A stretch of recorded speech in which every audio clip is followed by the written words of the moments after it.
भारत मौसम विज्ञान विभाग ने शुक्रवार को कहा कि बंगाल की खाड़ी के ऊपर चक्रवाती तूफान फेंगल 30 नवंबर की दोपहर को पुडुचेरी के निकट पहुंचेगा, जिसकी हवा की गति 90 किलोमीटर प्रति घंटा तक होगी।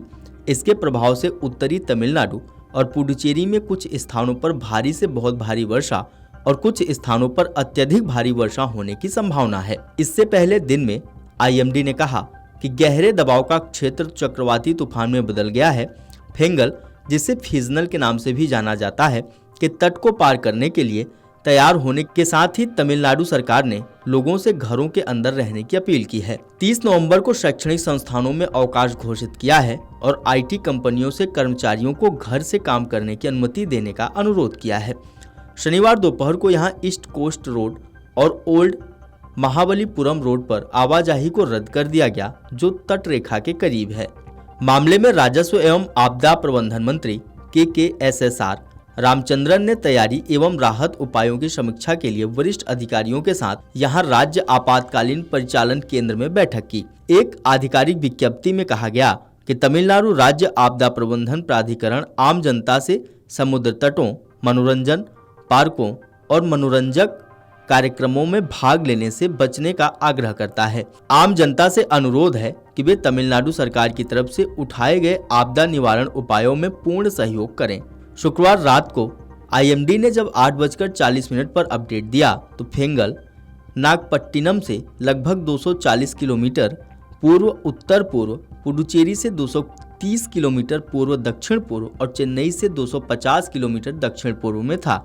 इसके अलावा इसमें कहा गया है कि यह पश्चिम उत्तर पश्चिम की ओर बढ़ने की संभावना है और 30 नवंबर की दोपहर तक 70 से 80 किलोमीटर प्रति घंटे की रफ्तार से हवा की गति के साथ पुडुचेरी के करीब सराइकल और महाबलीपुरम के बीच उत्तर तमिलनाडु पुडुचेरी तटों को पार कर सकता है।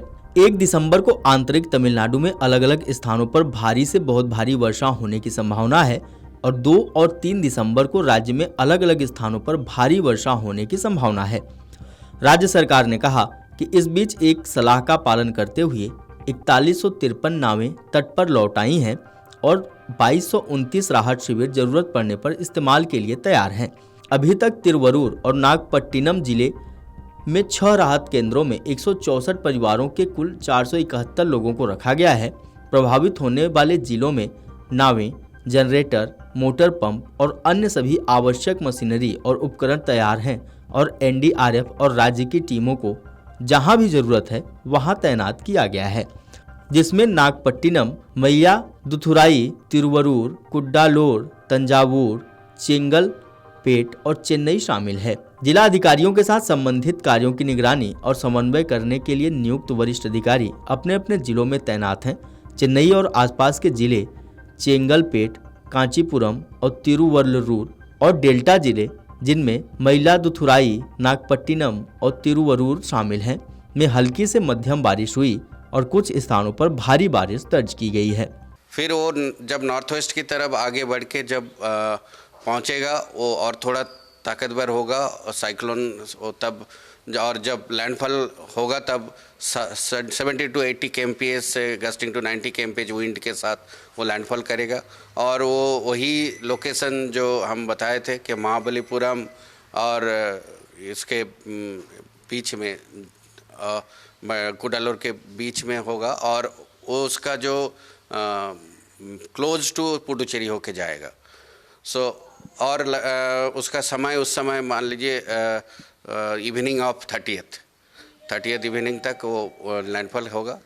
और उसके चलते आपका नॉर्थ तमिलनाडु के जो कोस्टल डिस्ट्रिक्ट्स है और साउथ जो सटे हुए जो साउथ आंध्र प्रदेश के जो कोस्टल डिस्ट्रिक्ट्स है वहाँ वेरी हैवी वर्षा तो होगा ही बहुत सारे जगह में, और कुछ जगह में एक्सट्रीमली हैवी रेनफॉल जो बहुत ही भारी वर्षा जो होता है वो भी होने की संभावना है। Video desk amarujala.com। अगर आप ये वीडियो YouTube पर देख रहे हैं तो हमारे चैनल को सब्सक्राइब कर बेल आइकन दबाएं और Facebook पर देख रहे हैं तो हमारे पेज को लाइक करें।